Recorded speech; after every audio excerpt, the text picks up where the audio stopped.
So I have a NTSC original NES front loader on the bench to be recapped, and I just wanted to show you the way that I removed the RF modulator rather than removing it from the underside of the board. Instead, I remove it from the top side of the, or maybe it's the underside of the RF modulator itself instead of the underside of the board.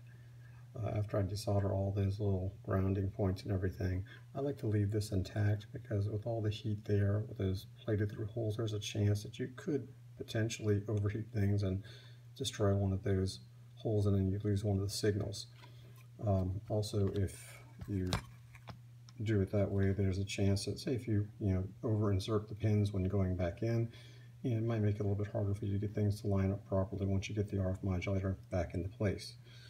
And you see, once you've got it out of there and you've desoldered all the ground points and everything, I've already taken out the very large cap there, but you see you've got all sorts of access to this now to get to those other